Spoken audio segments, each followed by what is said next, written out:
సీతక్క గారు.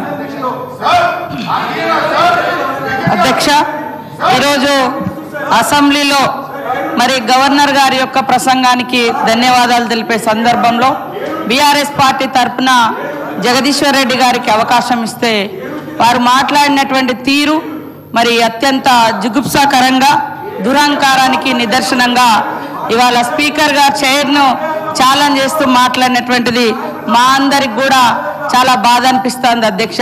ఎందుకంటే అట్టడుగు వర్గాల బిడ్డలు ఇప్పుడిప్పుడు కొన్ని ఉన్నత పదవుల్లోకి వచ్చి మరి శాసనాలు చేసేటువంటి స్థానంలో ఉన్నటువంటి వాళ్లను భయోత్పాతానికి గురి చేసే విధంగా నువ్వు కేవలము అక్కడ శాసనసభలో అంటే స్పీకర్గా కూర్చోవడం మాత్రమే, నీకు ఎలాంటి హక్కు లేదు, అధికారం లేదు అంటే స్పీకర్ పదవి అనేది రాజ్యాంగబద్ధమైనటువంటి పదవి.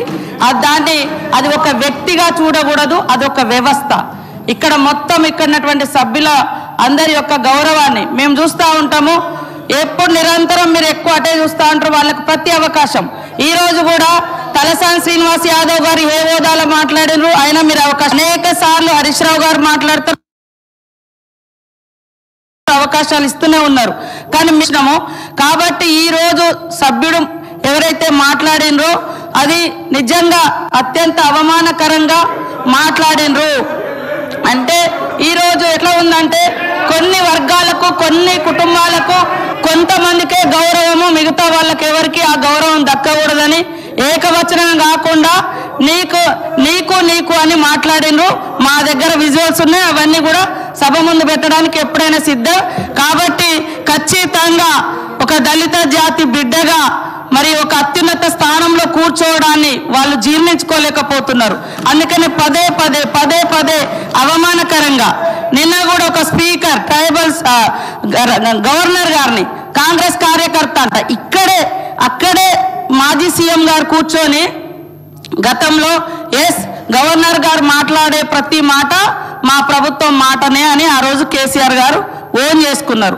ఈరోజు మరి కార్యకర్త అని అలా ఆపాదించడం, గవర్నర్ గారు కూడా ఒక రాజ్యాంగబద్ధమైనటువంటి పదవిలో ఉన్నాడు. కాబట్టి అక్కడ ఒక ట్రైబల్ గవర్నర్ గారిని, అంతకుముందు మహిళా గవర్నర్ను, ఈరోజు దళిత స్పీకర్ను ఈ రకంగా పదే పదే అవమానించడం అనేది ఏ రకంగా మీ యొక్క పార్టీకి శోభనిస్తుంది, అది ఏ రకమైనటువంటి సంస్కృతితో మీరు తెలియచేయాలి. అందుకనే ఖచ్చితంగా ఈ యొక్క సభా సాంప్రదాయాలు పాటించాల్సిన అవసరం ఉంది. మీరు అధికారంలో ఉన్నప్పుడు అనేక రూల్స్ తీసుకొచ్చి మేము కనీసం ఒక ఏదైనా పేపర్ కూడా పట్టుకొని నిరసన కూడా తెలియజేయడానికి లేకుండా చేశారు, కనీసం పోడియం దగ్గర కూడా రానియకుండా చేశారు. అయినా ఈరోజు మీ యొక్క అన్ని హక్కులను కాపాడుతున్నటువంటి స్పీకర్ గారిని ఆ రకంగా టార్గెట్ చేయడము ఇది అత్యంత బాధాకరం.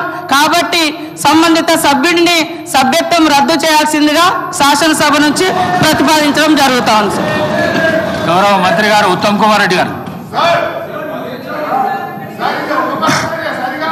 స్పీకర్ సార్, సభకు సహకరించండి, చాలా బిజినెస్ ఉన్నది, సభ్యులు మాట్లాడవలసిన అవసరం ఉన్నది. లేదంటే లేదు సహకరించమంటే చర్యలు తీసుకోవాల్సిన అవసరం వస్తుంది. దయచేసి మాట్లాడండి సార్. స్పీకర్ సార్, భారతదేశంలో మన పార్లమెంటరీ డెమోక్రసీ వ్యవస్థలో పార్లమెంట్లో కానీ శాసనసభల్లో కానీ